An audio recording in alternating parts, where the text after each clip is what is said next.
After the holidays, there's so much to clean up and get ready for the coming year. This leaves me exhausted and a lot of things falling off my to-do list. It's time to lock in, and Omaha Steaks delivers everything you crave to reset after the holidays. An order from them means having high-quality Omaha steaks on hand at all times. I'm a big meat lover myself, and I always go with medium rare. But there's also plenty of poultry and other options available. Omaha Steaks offers unrivaled quality and variety, and every bite is backed by their 100% guarantee. A family-owned company with over 100 years of expertise in the meat industry. Let Omaha Steaks deliver high-quality proteins right to your door. Visit omahasteaks.com for 50% off site-wide during their end-of-season sale. And for an extra $35 off, use promo code YUM at checkout. That's OMAHA steaks.com, promo code YUM. Terms apply. See site for details. Go to www.omahasteaks.com to get 50% off site-wide during their end-of-season sale and use promo code YUM at checkout for an extra $35 off. Minimum purchase may apply. Thanks to Omaha Steaks for sponsoring us. Hi, everyone. I'm Selene Castrovilla. I'm Pascal. And this is Life in Jest, a show where we subscribe to Chaucer's sage words in the Canterbury Tales. Many a true word hath been spoke in jest. And today, we are thrilled to have Lilli McGregor, Executive Director, Communications and Operations of Election Truth Alliance, as our guest. You may recall I spoke about Election Truth Alliance, I think about 3 episodes ago, and so exciting to have the person here that can really tell us everything about it. It really is. Welcome, Lilli, and please tell us about yourself and Election Truth Alliance. Thank you so much for having me. It's great to be here. Yes, my name is Lilli McGregor. My background is political science, history, and in my real person life, I work as a civil servant up in Canada. Wow. Yes, and my role in Election Truth Alliance, I'm one of the co-founders, as well as the executive director, as you said, of communications and operations. And I usually like to define what that means, because those are 2 words that can mean a whole lot of things. Communications really just means how we talk about what we do to people and do to other people. And then operations really just means the crunchy stuff of, how many times do we have to validate the data before it goes out the door? Oh, no, I can't share a file with you effectively. How do we do it? The really basic steps of how we do the work. And do you want me to talk a little bit about the ETA and what the group Absolutely. is? Yeah. Tell us how it got started and everything about it. Absolutely. For sure. Well, the Election Truth Alliance is a nonprofit, nonpartisan organization dedicated to election integrity. And it's a group that was started in the wake of the 2024 U.S. presidential election after there were no hand recounts of major races. And as the data came in for those elections, a number of us started to identify some concerns about anomalies in the data, some security breaches that had occurred prior to the election between 2020 and 2024. And I can get into it with prompting questions, but basically there were 3 of us that came together and basically had the realization that, hey, this is bigger than any one person. We need to work together, and probably the best and safest way for us to do that is by coming together and forming an organization. And so we started sprinting, and we haven't stopped since. So I've consumed all your videos, amazing stuff. Wow, I am all in with you guys.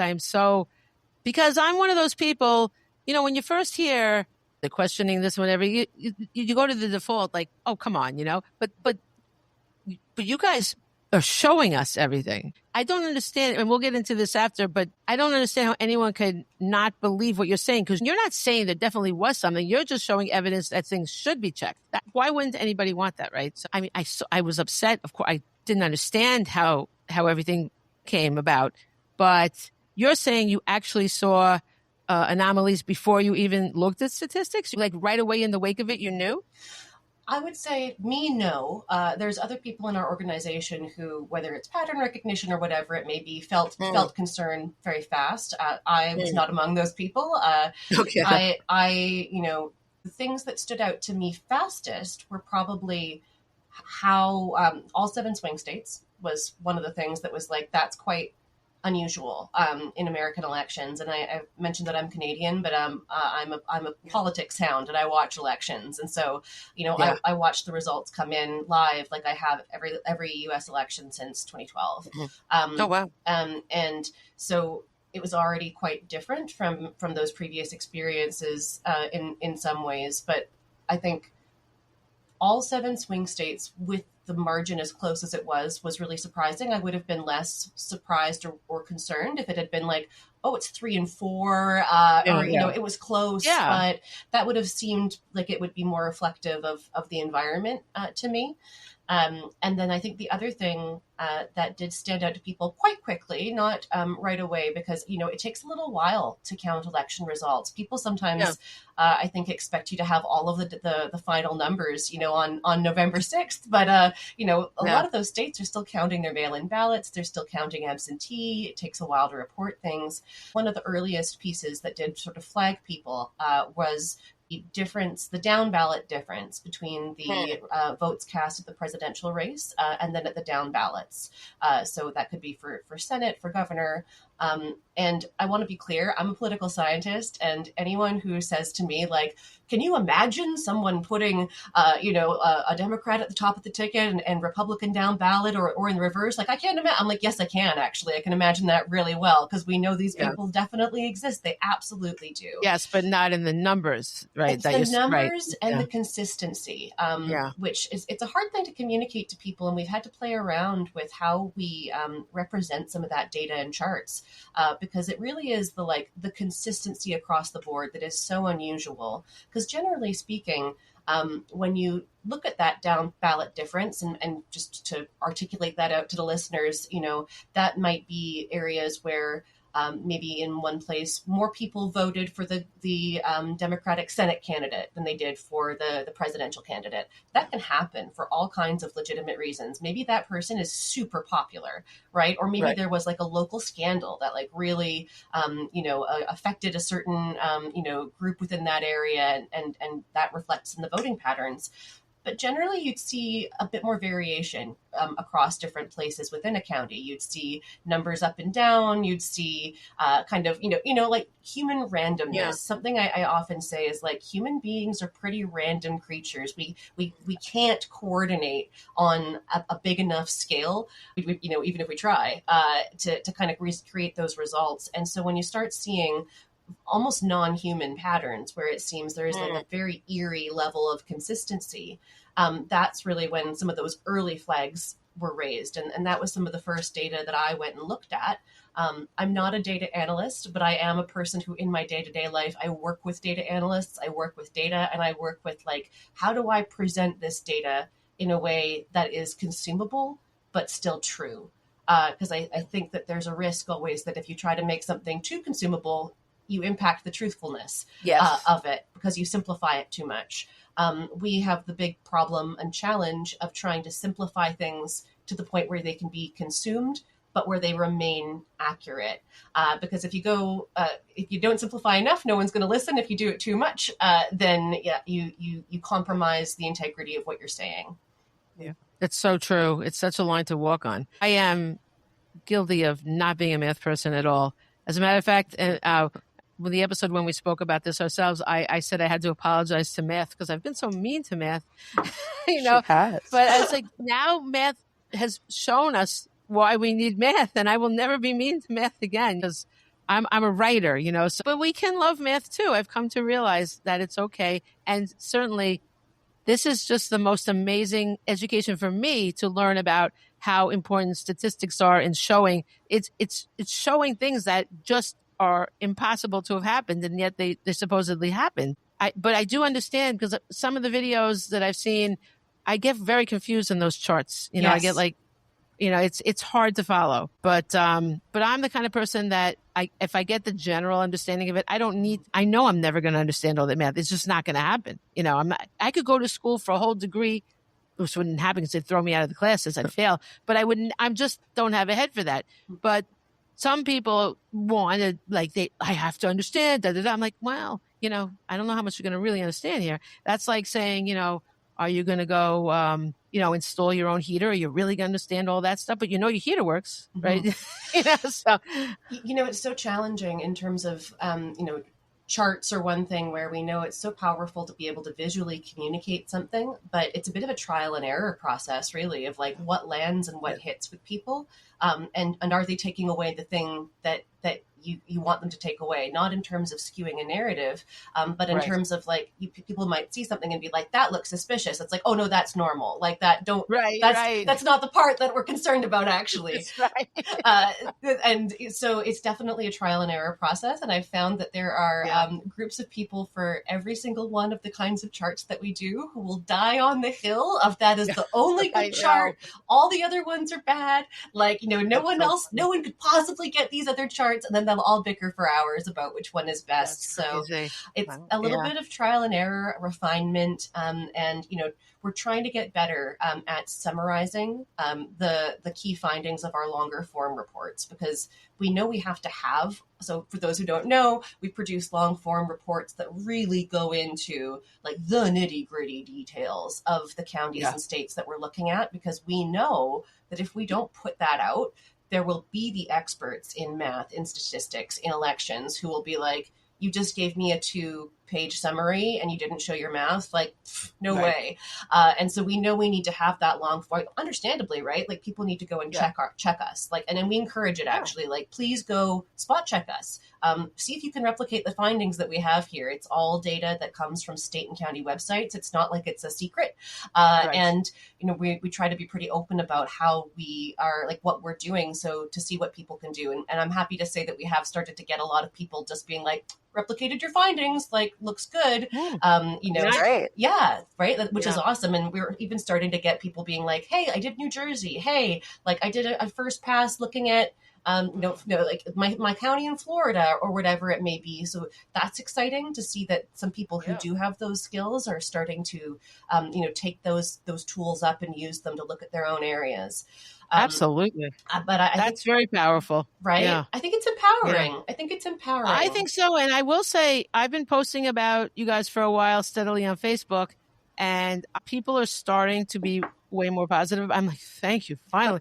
It's just like repetition. And then I got flagged by Facebook for post. I boosted, all it was the podcast episode about this, and all of a sudden I'm shut down completely. I'm like, damn, a conspiracy. But I've had to do so much. I had to get a verification code in the mail. I had to answer unanswerable questions about my life. I had to get something.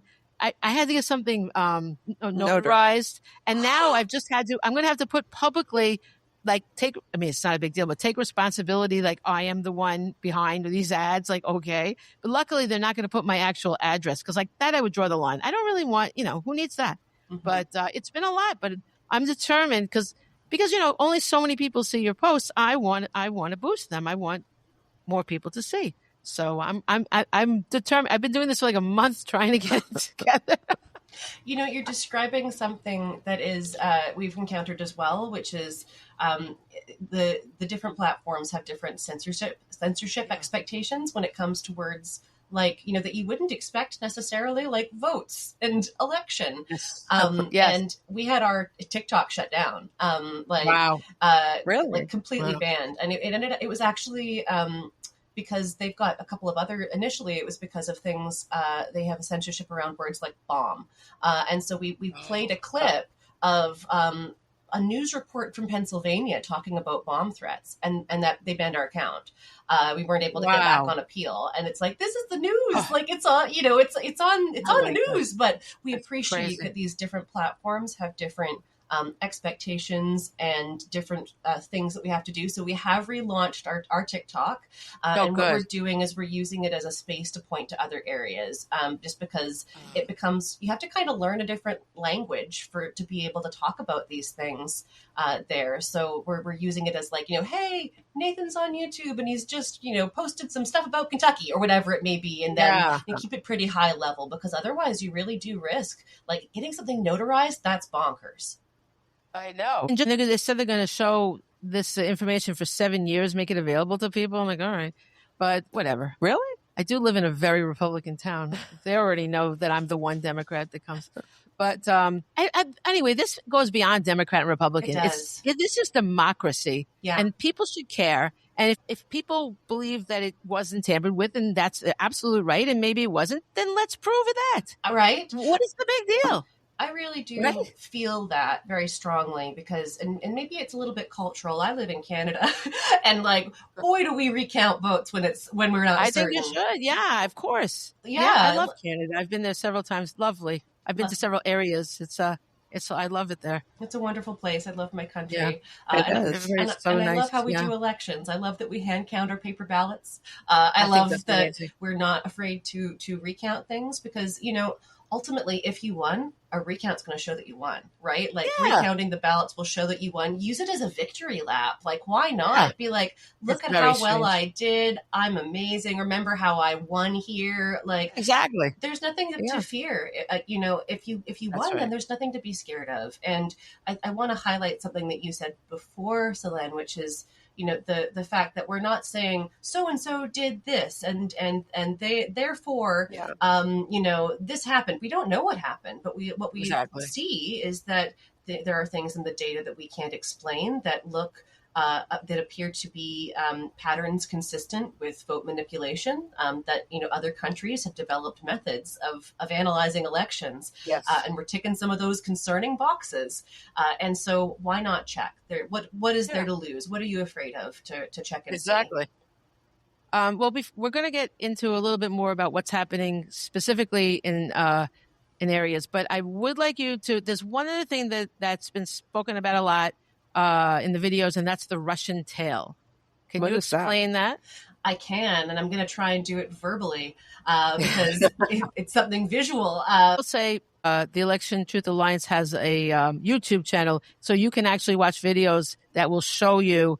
You can see all the charts and things. True. You can go into our YouTube and just search Russian tail, and you will get a video of my co-founder Nathan explaining the Russian tail to you. Sure. The Russian tail is a pattern that shows up in places like Russia, Russian elections going back to 2000, and areas where we suspect Russian interference in elections, like in the country of Georgia's recent election.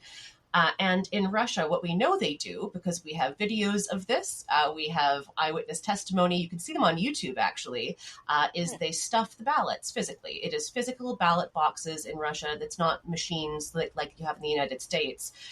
And someone will come in and they will take a bunch of ballots for Vladimir Putin or whomever it may be, and they stuff the ballot boxes in those places. And so they come in and they physically will stuff those boxes. And so what happens there is that because they've added a bunch of votes, right, it looks like a lot of people have turned out to vote. Like sometimes an unusually high number of people, like 90, 95, 100% of people who can vote have voted. And if you've ever tried to get people to vote, you'll know that it's actually very hard, and it's very unlikely that you're going to get 100% of people who can vote turning out to vote in an area. And these Russian statisticians, using some methods that had previously been identified by some American folks as well, began to kind of chart what their own elections looked like, because there were eyewitness testimony of people stuffing ballot boxes. There were videos of this, and they wanted to try to get a sense of, well, can I quantify it? Like how big is the rig here? How big are they doing this? What does this look like? And how has that changed over time? And so they developed a method of charting the voter turnout relative to how well each candidate does. And so in the areas where people were stuffing those ballot boxes physically, it creates a spike because it looks like everyone turned out to vote there, right? And they really love Putin a lot. Wow, that's crazy. Yeah, wow. Wow, they love Putin. And so you will see that in areas of unusually high turnout, disproportionate benefit for one candidate. And when you map it on a chart, it creates a little tail. The tail gets so big sometimes, especially as Russian elections went on, that the tail gets bigger than the not tail. Like it gets bigger than the beast. Right. So when you start seeing this trend appear in Russian elections in 2000, it's quite modest. It's a little bit of a bump to Putin, not a huge one. By the time we see there was a Russian referendum in 2020 that was intended to be about, should we amend the constitution so that Vladimir Putin can run for more terms, basically. And the tail is huge. It is like they really wanted to get that through in 2020. And so that trend of areas of high turnout, often unusually high turnout, disproportionately benefiting one candidate to the point where it kind of breaks the expected trend. That's a Russian tail. And it's a journalistic term to describe this statistical phenomenon. And the reason it's relevant in American elections is because we are finding it and identifying it in key swing states.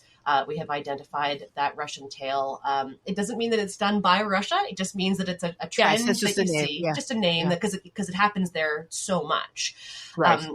And it's reflective of their patterns of vote manipulation, right? Like you can manipulate the vote in different ways. You can flip votes. You can misreport them. You can add votes. You can delete votes. But it generally reflects this trend of how Russia tends to influence their elections and manipulate their elections. And we're seeing that in places like Philadelphia. We're seeing it in places like North Carolina, which we're very close to finalizing and releasing our report on. Wow. And so when you start to look and see, like, I think my colleague Nathan had a really good way of saying it, where, if we saw this trend in Venezuela, we would call it, election manipulation. But because we see it in Philadelphia, we're calling it politics. Like, why is this so different?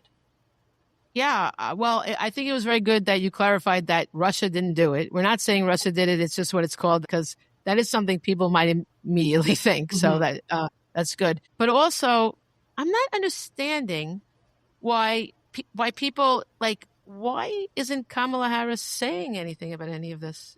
Is there, what do you think is going on?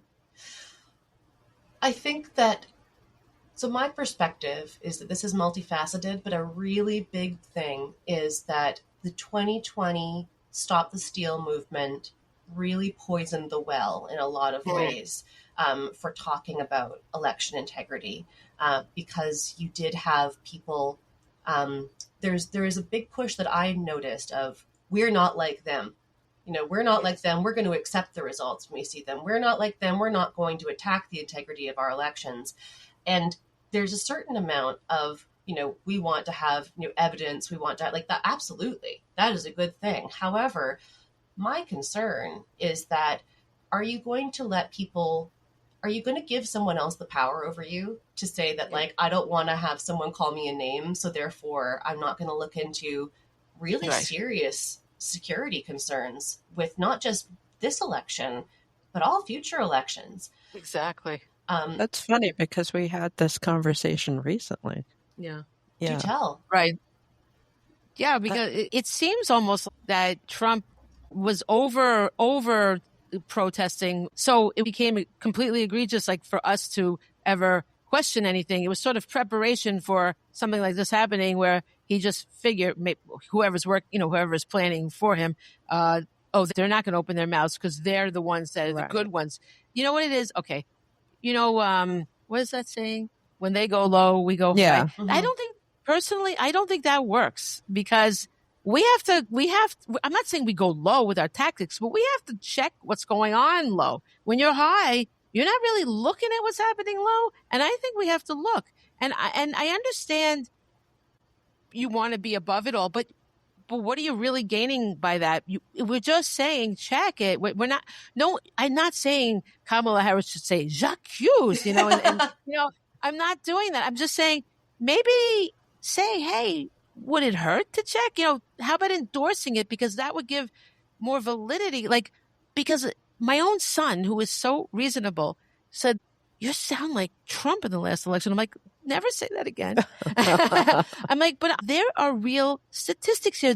I took the time to watch every video you guys had. I read every article. I didn't just jump into this. A friend was telling me, but when she said it's a bunch of statisticians, I'm like, well, those people aren't into conspiracy theories. Those are the people that are going to always check everything, So I just don't understand where the Democrats are coming from, because our country is in grave peril right now. Would it hurt to check? And what about the midterms? what's going to happen if we don't check? Absolutely. And I think that there's another aspect as well that we don't talk about as much, because the first one is, as we talked about just now, there's that, we even have a phrase of, every accusation is a confession. There are common ways of talking about this, but there seems to be a protection field around the topic of elections where that fear of being called conspiratorial, that fear of being called, like it's almost used as a hand wave to dismiss things, where, sometimes it's like, hang on, you can't just say conspiracy and wave it away and then, fail to kind of look at things that are actually of grave importance. And as you say, especially for the future, for midterms as well, there is a real fear in the Democratic Party, as there are studies that show that the more confidence people have in their elections, the more they're going to be willing to go out and vote. And so I think that they have a fear and a concern that by saying we should double check, let's go audit the ballots, that we're in some way saying don't bother voting in the future, which is the absolute antithesis of what we're saying. Absolutely, go make vote. Any sense. Go vote in every election, but also but if it's being messed with, what good is that? We have to make sure the votes actually count. And that's the only thing, exactly. Oh my gosh, it is this crazy this thought of, if you say we need to double check, therefore it's like you're admitting that something's wrong. And like, well, we don't know that. Go check and see. Like, maybe there's nothing wrong at all, and can't we all go in feeling super confident about next time? But I do think that is a concern, and it may be a situation where that messaging has become so ingrained. And I'll say as well, I've become really cognizant of it when I listen to people talk about 2020. Sometimes they'll say things about what was found or not found, and I'll be like, oh, that's not quite right. Like, oh, that's not quite right. Even like pundits and journalists that I really have a lot of, often I trust quite a lot, or I admire and think they're very diligent. They'll summarize things a little bit inaccurately, where they'll be saying, well, they found in 2020 that our elections are the securest in the world. And I'm like, no, they didn't. That's not what they found at all. Like, they found that there was no evidence of, election manipulation benefiting Biden. Like that, like, let's be really clear about what was found and not found. Exactly. As opposed to saying, like, they found everything was secure and there's no issues forever. It's like, that's just, number one, that is just not true. How could it just be, even if it was at that moment the most secure, there's no proof. You can't ever say it always will be the most secure. You have to keep looking at things. Exactly. It's not like it's a goal that you hit and then you're done, right? Like, it's an ongoing, continual process. And where those statistics can come in handy is like, where are their concerns? Where do we think that we should double check? What should we look at? And that's, where there can be a lot of benefit. And, we're not making these methods up out of nowhere. These are what I was really shocked by is that, like, there is actually quite a vibrant community of people who do election analysis and election forensics in Europe, South American countries, like the rest of the world does this. And we'll check and see, like, whether there are concerns in elections. They've got, methodologies and approaches for it. And it was shocking to me at first that, like, my God, why is this, like, this is just so unheard of in America. Why is this not something that is, like, there seems to be very little presence here of people who do that kind of work.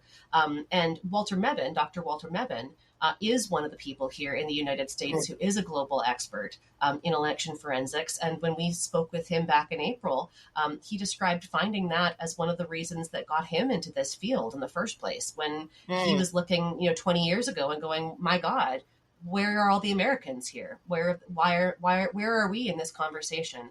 And I've figured out a little bit, I think, why it's so difficult to do the same kind of analysis for the United States. And you folks may have noticed that every election in the United States they're run by the states and the counties, and they're 50 elections in a trench coat. Right. Sometimes they're like 3,000 elections in a trench coat because of all the different counties. I think that your listeners would be really shocked at how much work from how many people with extraordinary skill sets it is taking us to get the data and get it analysis ready in order to see it and clean it. It's not like we just, in my country, you can get that the data for the whole country from Elections Canada and you're done. Like, you got it. Right. It's a months long process, very labor intensive for the United States because of how those elections are run and because there is no requirement or agency that collects all of that information to make it analysis ready. And so in practice, that could be months or years long effort for one person to do. But it does mean that this is a chance for us to take some of that expertise and refine that data down and start using these methods that are used in other places to examine U.S. data as well. Wow.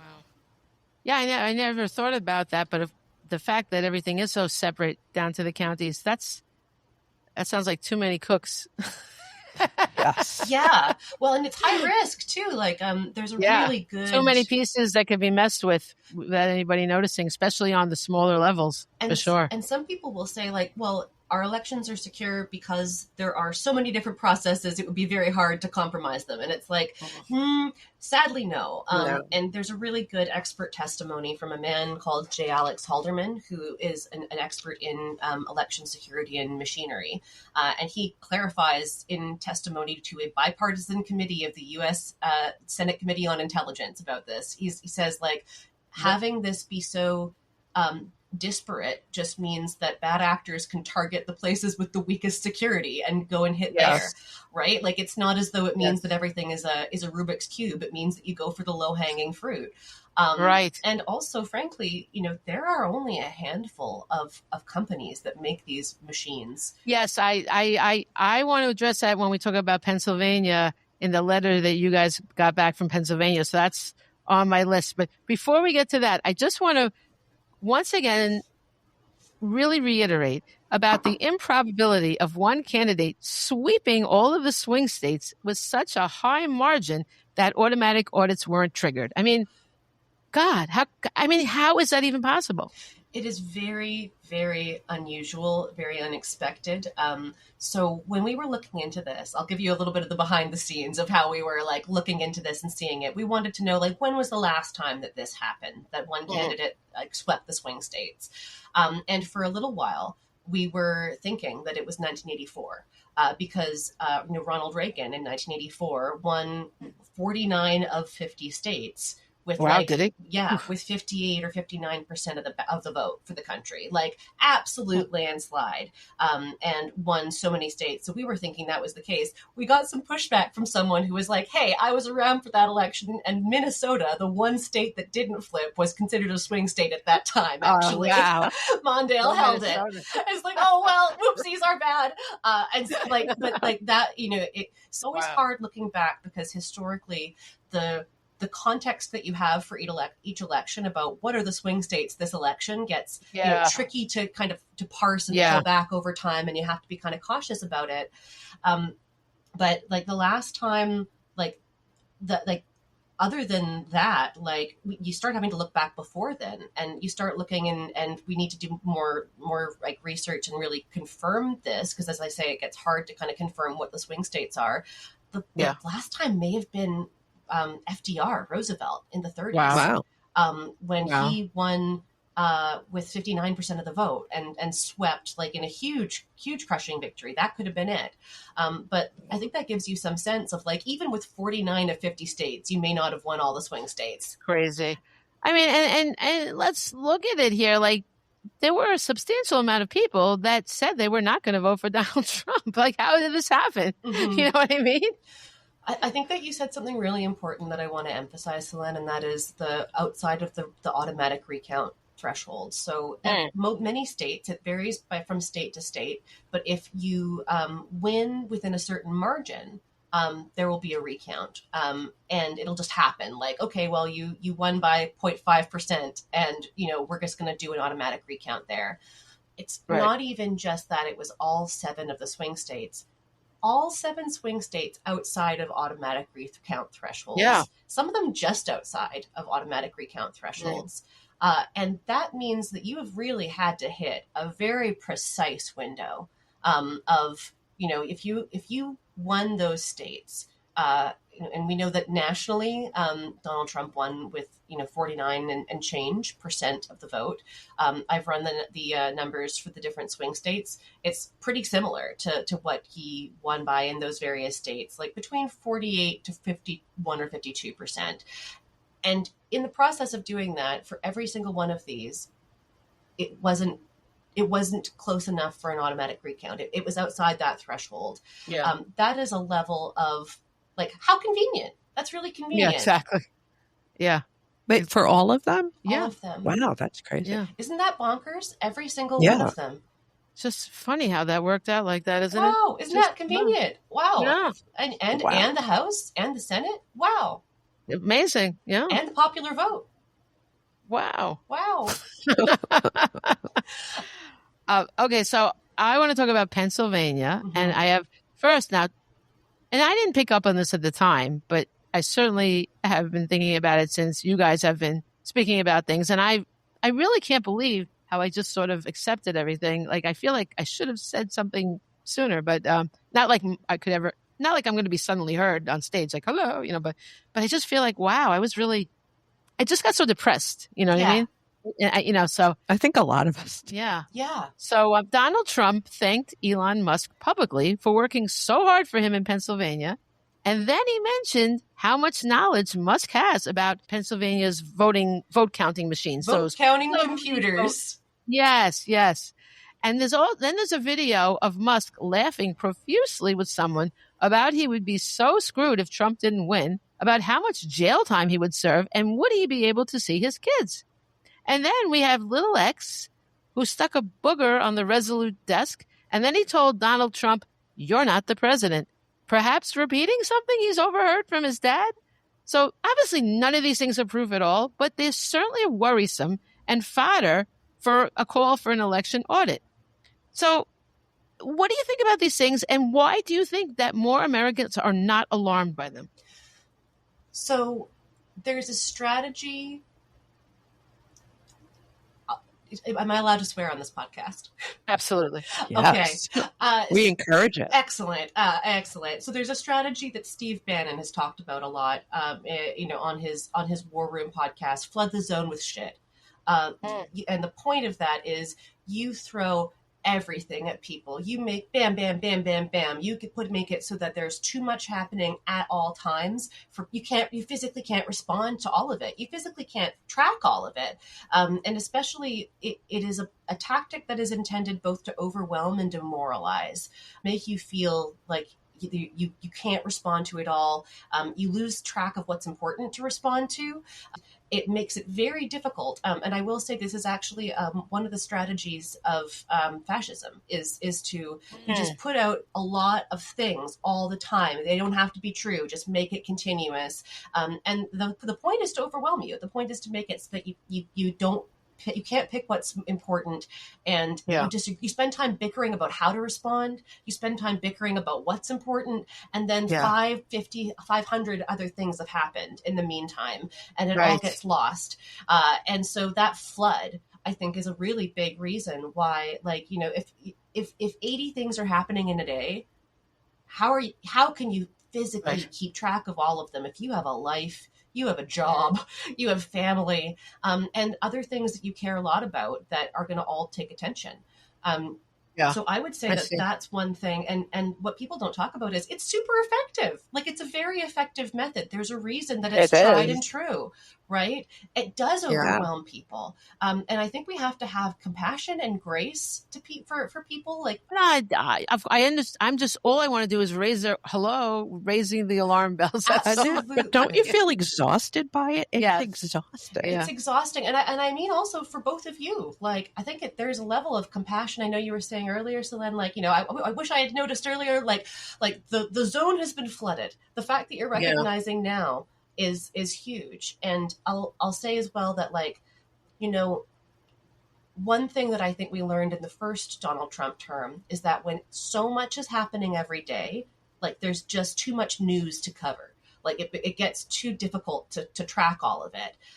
And it reminds me a little bit, this is a slight tangent, but if you've ever listened to Rachel Maddow's podcast, Ultra, it goes and talks about the ultra right wing, the rise of American fascists in the 30s and 40s.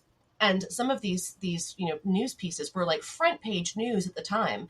And you think to yourself, like, why didn't we study this in school? Why isn't this something we learned about? And it's like, well, if a world war is on, then that's a lot of news in one day. Every day is news about that. And when you look back historically, like all we talk about is really going to be like, where did the troops move? What happened then? You're not always going to be following there's all of those more to pieces. it than that. America does not like to acknowledge any blemishes in its own history. Okay. Because I write books, for a lot of children's books I write. And I wanted to write a young adult book about eugenics.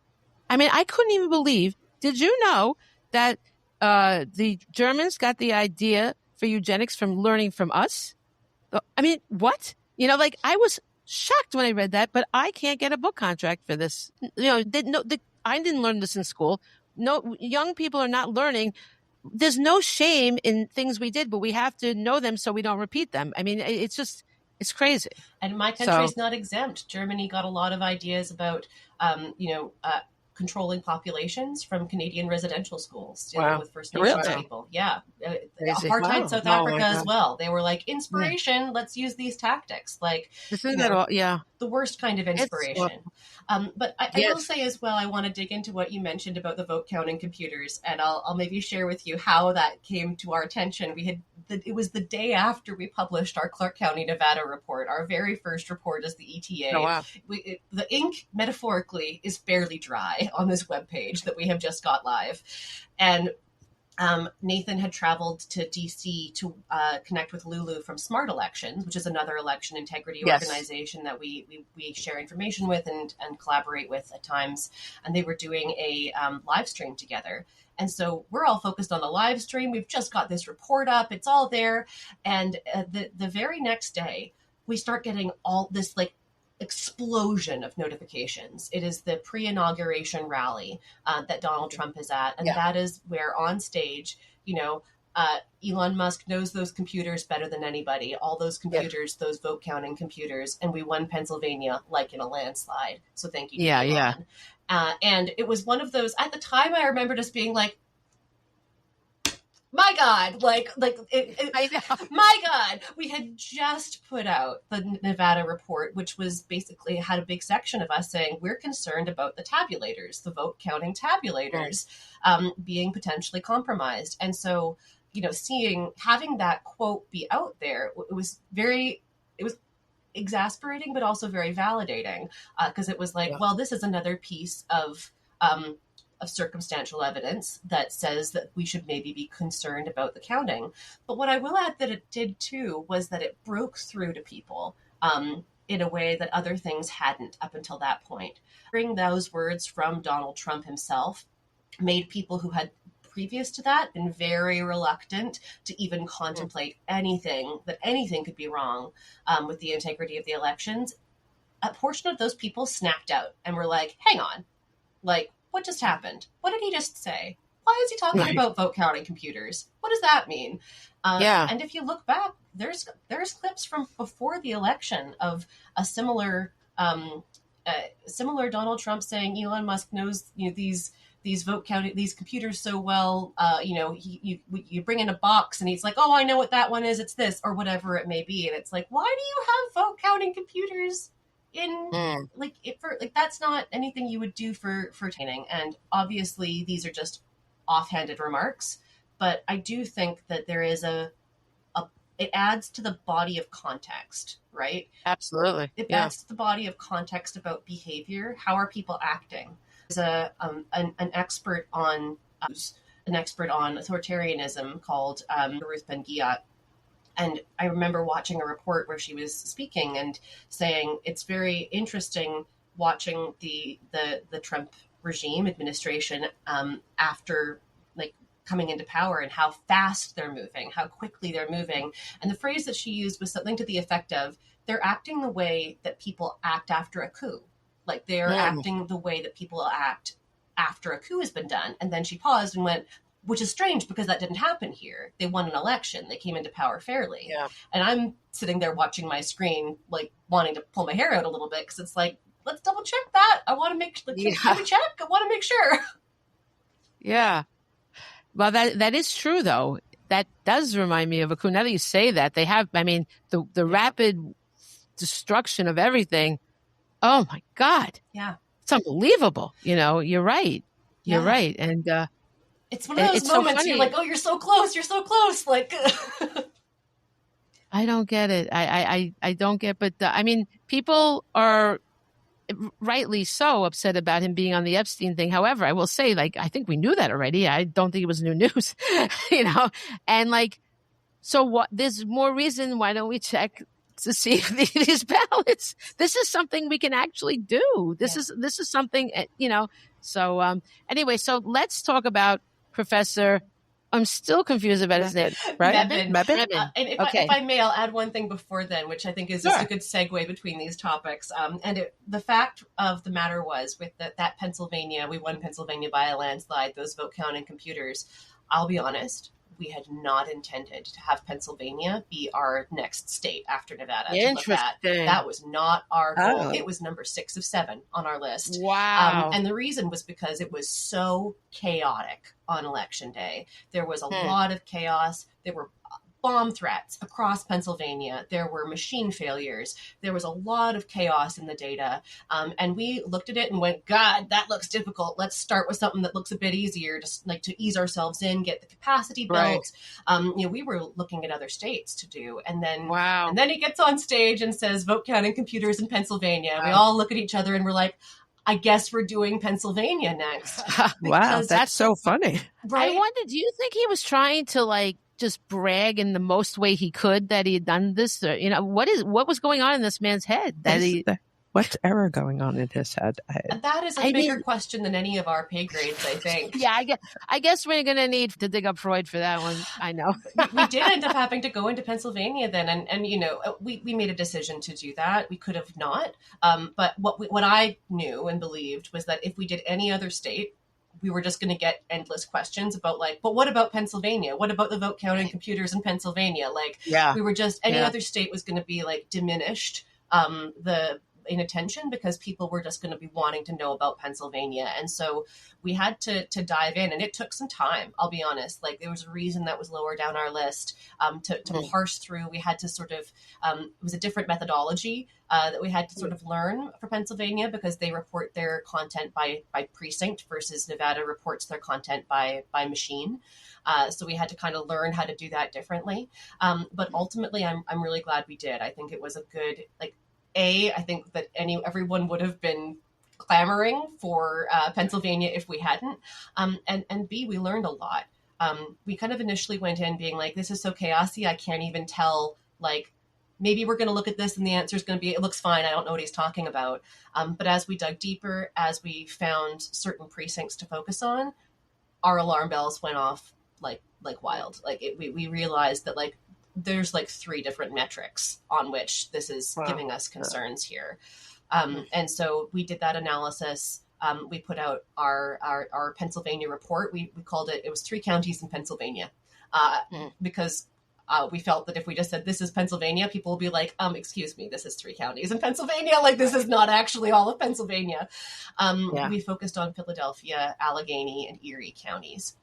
And the reason for those 3 being the targets was because Philadelphia and Allegheny, Allegheny is where Pittsburgh is. Those have the largest amounts of votes of the counties in Pennsylvania, of which there's 67.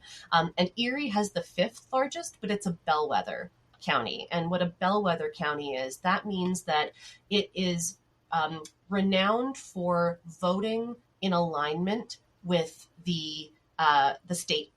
So it's sort of like where Pennsylvania goes, so too goes Erie County. And so what we noticed was that we noticed that Erie had some very dramatic trends in it, and we didn't know why at first, and looked into it. We were like, is this a bellwether county? And we looked, and it was. And so in our minds then, like, oh, if you had a bellwether county and you knew people were going to be looking at it to see and make sure that it matched, you would probably put resources there if you were trying to manipulate the vote to make sure that it lined up with whatever the statewide outcome was. So that's the rationale for those counties. We put our report out. And then, as you mentioned, I'll let you transition into Dr. Mebane, but we ended up going to him to be like, hey, are we crazy? Like, can you like we want to talk to an expert who has been going over these pieces of information. And I'll maybe let you provide that intro to Dr. Mebane so that I make sure I answer the questions you want to answer. That's really, I'm so impressed by, I want you to explain what he did, because he insisted on doing his own work, of course, but then he looked at a bunch more than just the three, right? Didn't he look, right? So first tell us, I don't have his credentials in front of me. Can you give us his credentials? I can. Dr. Mebane is probably has more credentials that I'm not even going to touch on, but because he's a very credentialed man. Yes. But he is a professor of political science and statistics at the University of Michigan, and he is a world-renowned leading expert in election forensics. And that's the term for looking at election results and seeing what you find in there. Does anything look weird? Does anything look like it deserves additional? Are there any Russian tails? And he has his own particular method called e-forensics. He would say, he's like, I have a professional disagreement with other people in this field. I think my method is best, but of course I do. It's mine. Like, I made it. Fair enough. And so he has developed a method for looking at these election results. And it involves a lot of different inputs. It's very dense. He is an academic through and through. And we reached out to him because we knew that there were these U.S. experts that are, have been studying elections. And it was a red flag for us that we weren't hearing from them. Like, why are we seeing this trends in the data? And like, why are we the ones bringing it up? Like, there are other experts in these areas. Is there something that we've missed? Help us out here. What's the case? Yes, absolutely. He insisted on doing his own analysis, as any good academic would do. It's not just like trust ours, go and do it yourself. Yes. So we worked with him.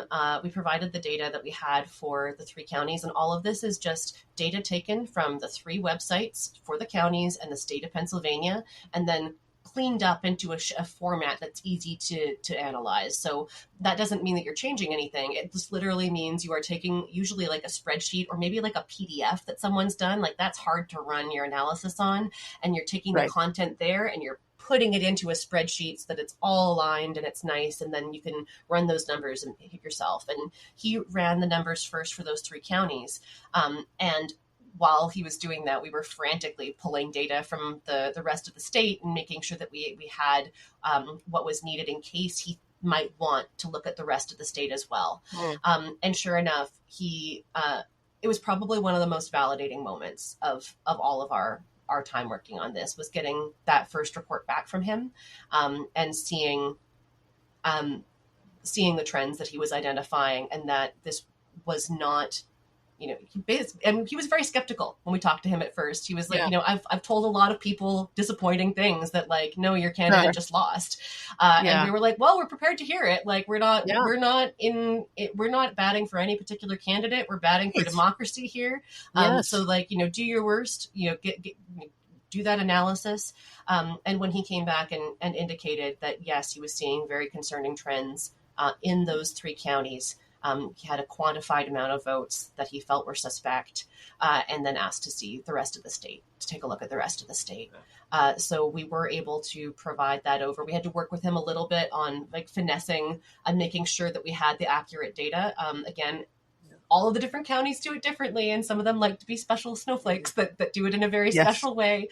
But we were able to work with him and get him that data, and then he ran his e-forensics approach for the whole state.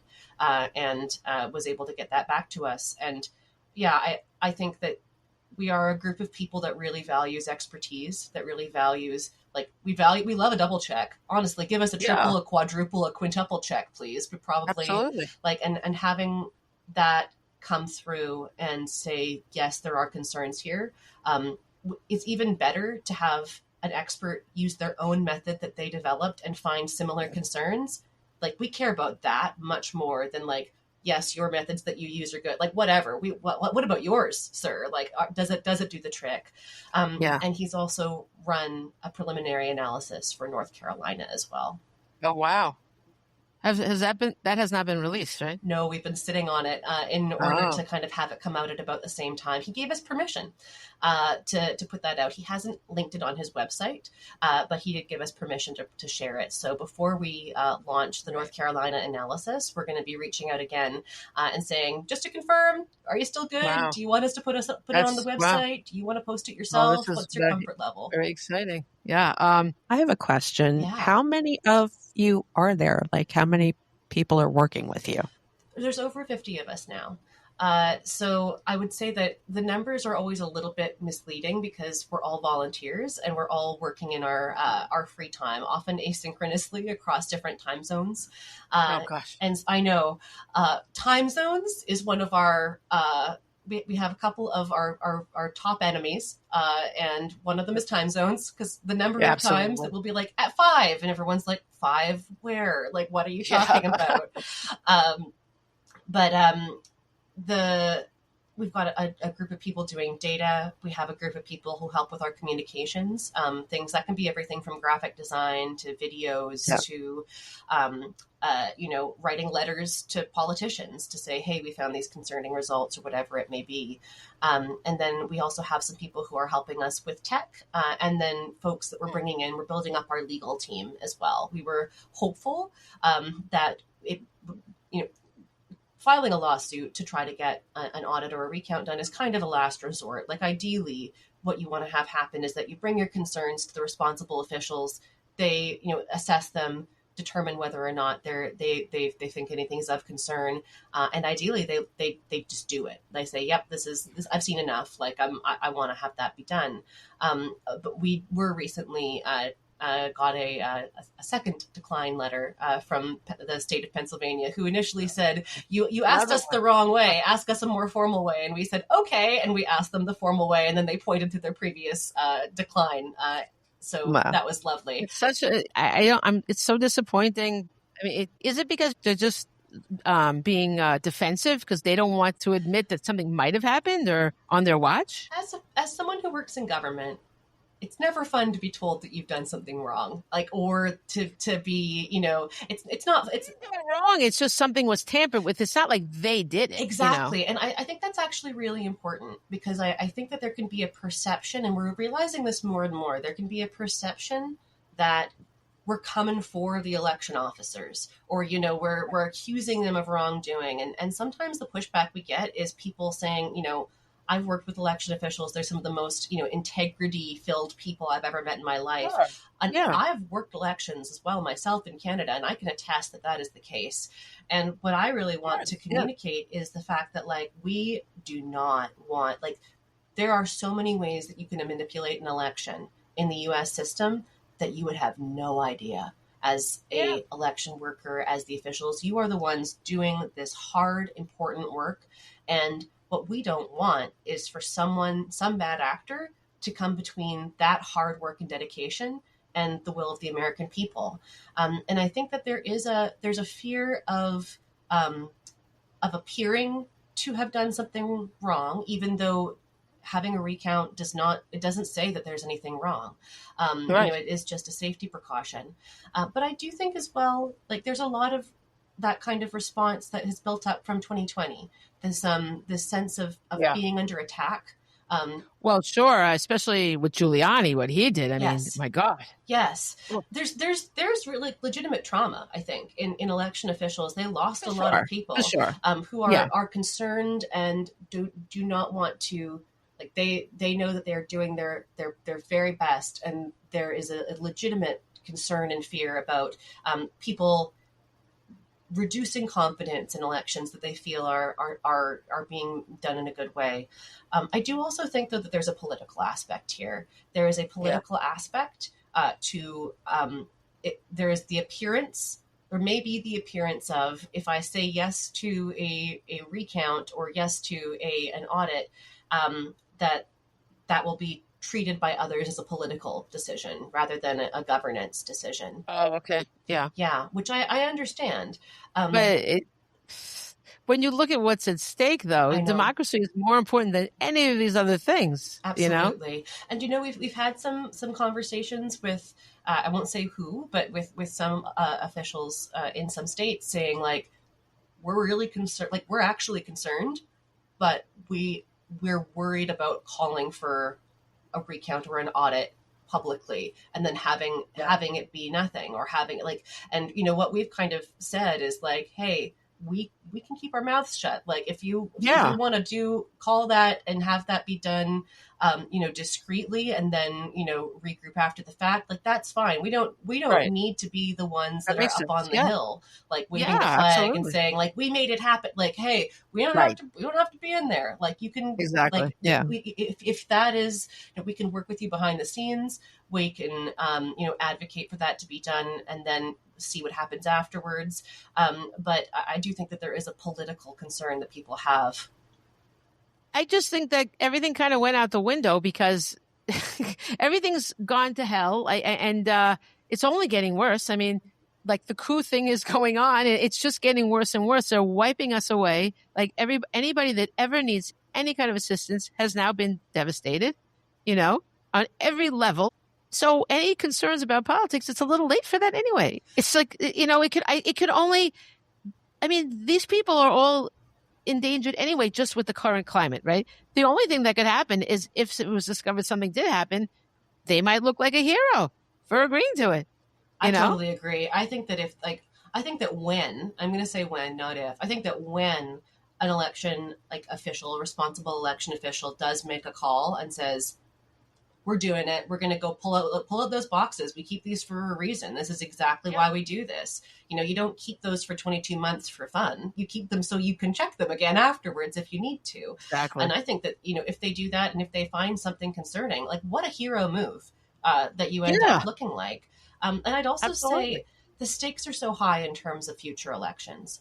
I get very anxious when I start hearing people talk about, well, we'll get them in the midterms. And it's like, but we won't if this could happen again. How do you know that that's even on the table? Yeah. Like, I mean, that's the hugest reason to press on for this, Absolutely. It's so true. Absolutely. But it's so important to make sure that as this assumption that it can't possibly happen here has not served America super well over the last few years.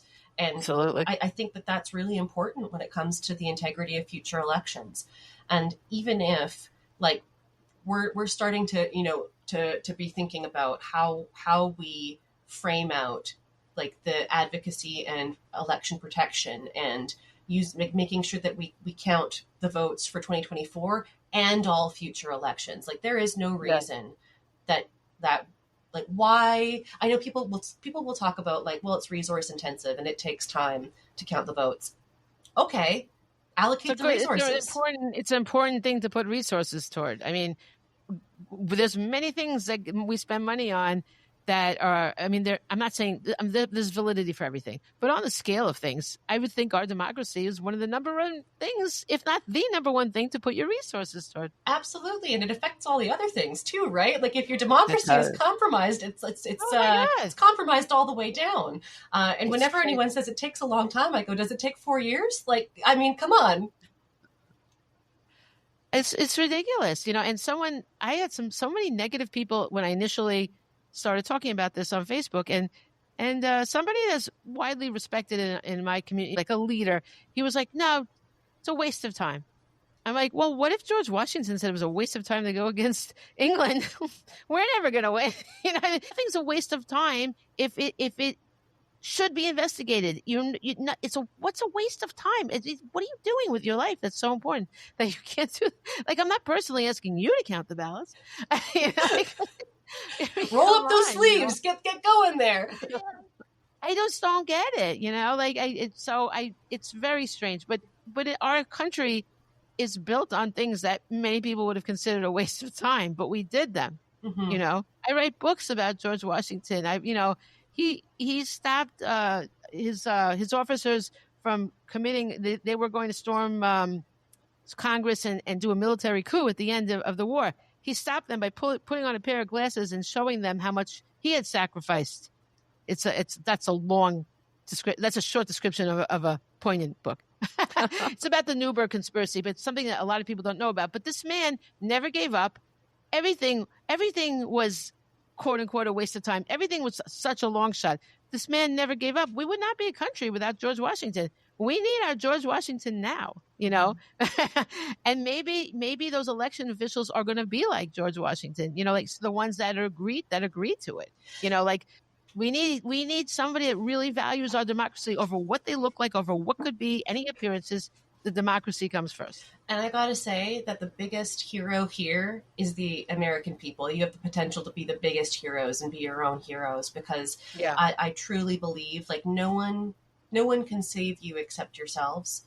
And no one, you know, that the being able to continue to amplify this message to, you know, to one thing that we learned is that, you know, from Lulu at Smart Elections is that one of the challenges of election integrity work is that people really care about it once every 2 years and then they stop caring about it again. But we need to keep pushing this every minute of every day, you know, for the next little while, and need to make it so that demand for election integrity, for common sense checks and balances to make sure that the results are as they, like the reported results or the results that were cast, are taken and done in future elections. And I do truly believe that like even dictators care about public opinion. One thing that I'll say is like there's a reason. Like why does Vladimir Putin hold elections if they're rigged? I was thinking that when you said it, actually. Yeah. So why do you think he does that? Why do you think he does that? You're right. He cares about the appearance of it. He doesn't want to just be out and out a dictator. Like, you know, modern fascism uses elections for legitimacy management. You point to your elections. You point to what a good job you did. You swept everything. Everyone loved you. And you point to that, and it's about legitimacy. And I think that we sometimes don't think about things that are intangible as being important, but like legitimacy is actually really important. Are you legitimate? If that can be the difference between people following an order or not, if they think that you're a legitimate leader. We don't think about morale very much.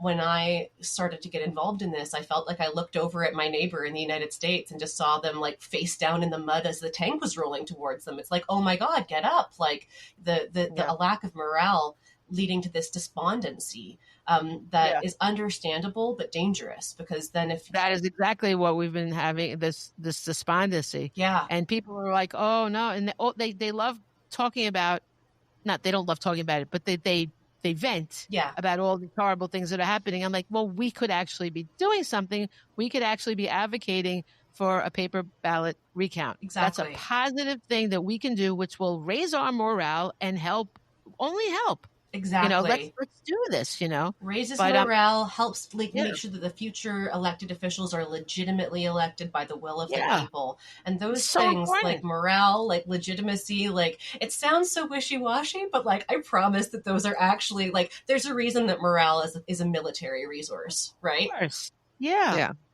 Well, we can see it. We can see what's going on with morale. You know, it's clear. You know, I'm sure the only people making money around here are psychologists. You know, I know we're running long, but I did want to mention about the paper. About you guys wrote a letter formally asking for a paper ballot audit of Pennsylvania's 2024 results, and then in May 25th, 2025, Jonathan Marks, the Deputy Secretary for Elections and Commissions, who handles the elections and commissions for the Department of State in Pennsylvania, denied ETA's request for a paper ballot audit.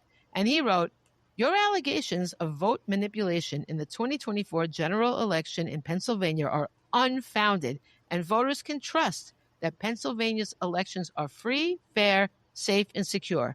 I am committed to ensuring that is always the case." So he's saying this, but he is not in any way proving that that's the case, right? And then this was from a video that I watched Nathan share, so people can go and look at that video on the ETA site on YouTube, and you can see the letter, and there were certain things that really weren't true. Like it said the machines are supposed to be tested on a state level and by the individual counties. The counties the counties each submit a document certifying that they checked the machine. But in Cambria County, they had issues with the paper ballot scanning, And then they had a problem producing their certification that they had checked 125 scanners. And they finally did produce the document, but they found in emails from the previous county election director, which said that the central count machines were never tested, and they only tested certain machines. Yep. So this document may not even be correct. And so if this is true of one county, how many other counties is it true of? So it's crazy, right?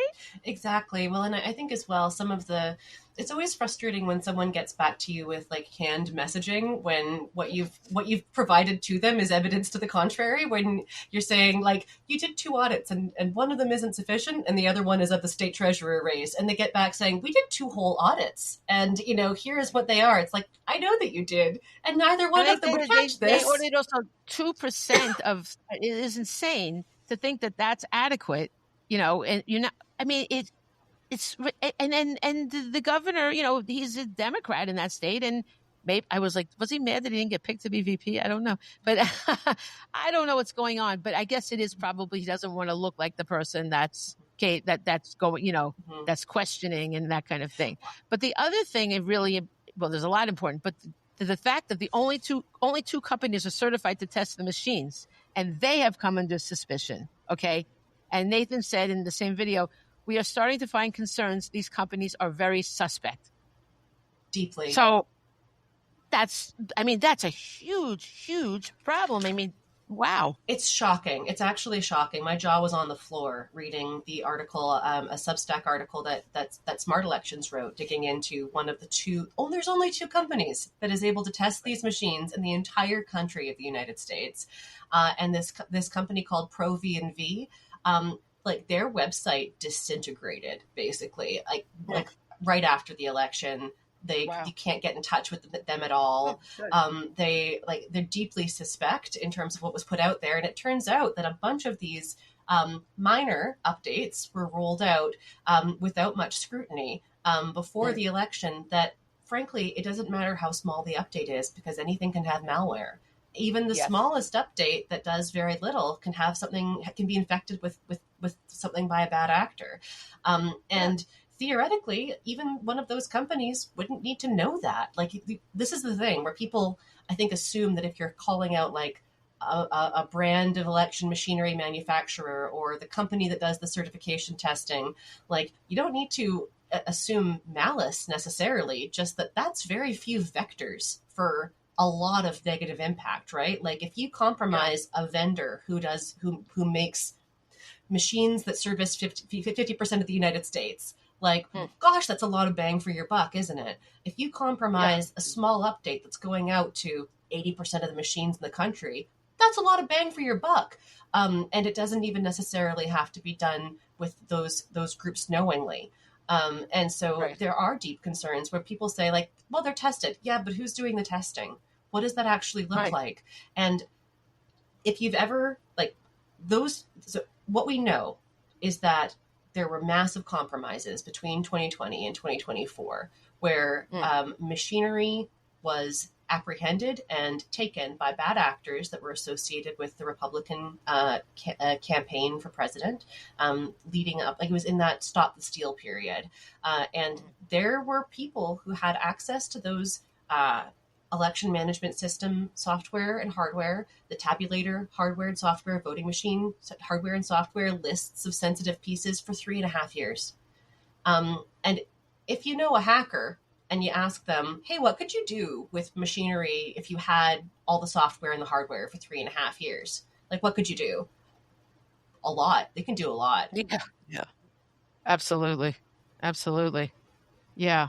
So how are you guys handling that? Like, how do you find out more about this? How do you prove anything here about the companies? Well, I'll be mindful of my words about exactly what I speak to here, but there are several avenues that you can take in terms of getting audits and recounts done.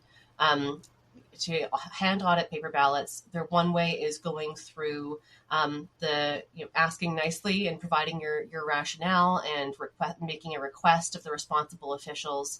And we always want to start with that for several reasons. One of them is because it's better practice, it might be faster, and if you go through that the nice way, they might give you more than if you go, Right. other Yes. methods. What is it? The thing about you get more things with honey? Flies with honey. That's it. Yeah. And the other reason why we always start with that is because if it is necessary, if those avenues get exhausted and instead we have to take another pathway, for example, going through court, because you can if you can make an argument to a judge, for example, for the rationale and the necessity for a hand audit, that's another pathway. And if you do that, then having the records that show you have gone through all of the normal ways of doing things is very important, because otherwise what you can do is you can show up guns a-blazing and they'll say, well, did you ask? No? Well, Right. go back. Right. Get out, go ask and do that way then. Yeah. So I'll say that we're exploring options in Pennsylvania right now for how best to proceed. And I'll also just add that we did put up a posting the other day looking for some people with paralegal expertise who have some experience and expertise in preparing legal documentation. So that's something that we're looking for as we build our team out. Excellent. Excellent.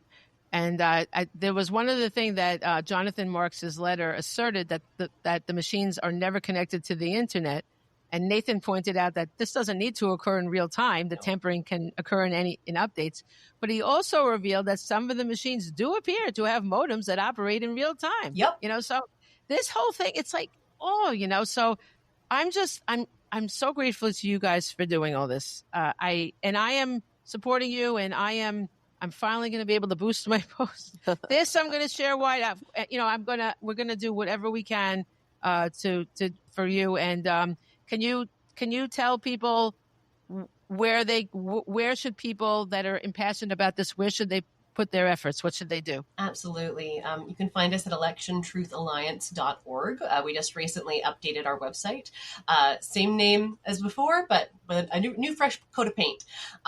We have on there a donate button that is predominantly focused on raising funds for legal action and audit seeking where necessary. So you can donate, you can sign up to volunteer if you've got a skill set that you think may be of value. We do flag a couple of skill sets now and then about like, hey, we're looking for people with GIS and mapping skills. We're looking for paralegals, whatever it may be.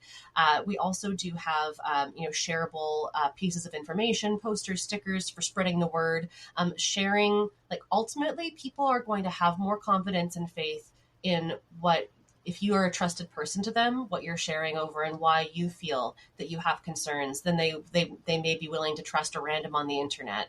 And so, Yes. Reaching out to people in your life, planting the seed, sharing what your concerns are, and especially in that looking forward manner where you want to make sure that future elections are secure and taken care of, and that you can have that great confidence. Like, let's work together to ensure confidence in future elections. I would say that that's one of the most important things that people can do, and it doesn't cost a cent. Exactly. So much of this can be done and only can make you feel better for doing it. Yes. My morale is way up. I mean, my anger level, I may need to get more medicine for my blood pressure, but I feel at least I'm not like distraught. I'm not like laying on the floor in despair. So thank you very much. We always end our show with quotes. So I have, do you want me to start?